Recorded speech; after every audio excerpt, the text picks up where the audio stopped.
সুপ্রিয় দর্শক শ্রোতা, দেশ এবং দেশের বাইরে থেকে যারা আজকে আমার ভিডিওটি দেখতে পাচ্ছেন, আশা করি সবাই ভালো আছেন। আজকে আমি আমার বাগানে যে বাগানে কাজ করে, অর্থাৎ যে এগুলো পরিচর্যা করে নিজ হাতে, তার সাথে কিছু কথা বলবো আপনাদের মাঝে, আপনারা একটু শুনবেন। আসসালামু আলাইকুম। ওয়ালাইকুম আসসালাম। কেমন আছেন আপনি? ভালো আছি। এই যে গাছটি আপনি ধরে আছেন, এটার জাতের নাম কি? Red Palmer. Red Palmer. এই গাছটি যদি কেউ নিতে চায়, তা স্ক্রিনে দেওয়া নাম্বারে যোগাযোগ করলে কুরিয়ারের মাধ্যমে দেওয়া সম্ভব। আর এইগুলো আম তো পড়ে যাবে না কুরিয়ারে দিলে? পড়বে না। ও আচ্ছা, বেঁধে দেওয়া হবে। জি, আপনারা সুন্দর করে বেঁধে দেবেন। দর্শক শ্রোতা, আপনারা শুনতে পারলেন যে ভাইটি বলল যে এগুলো যদি আপনারা নিতে ইচ্ছুক থাকেন, কুরিয়ারের মাধ্যমে তারা সুন্দর করে যত্ন সহকারে প্যাকেট করে।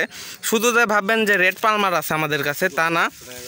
একটা গাছে দেন ফল সহ চারা আপনারা পাবেন।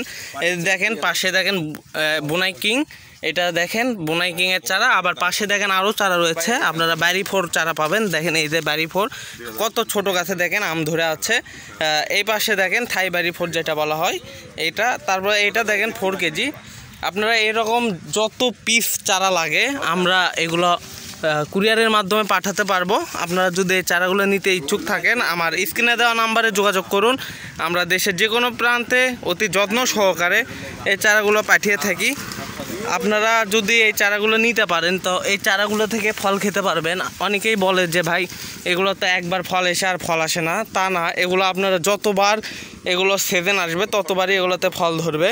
দেখেন আপেলের মতো, এটা হলো রেড পালমার। আমাদের কাছে অনেক ছোট বড় সব রকমের চারা রয়েছে। আপনারা যে কোনো জাতের চারা নিতে স্ক্রিনে দেওয়া নাম্বারে যোগাযোগ করুন। আমরা দেশের যে কোনো প্রান্তে কুরিয়ারের মাধ্যমে চারাগুলো পাঠিয়ে থাকি অতি স্বল্প মূল্যে।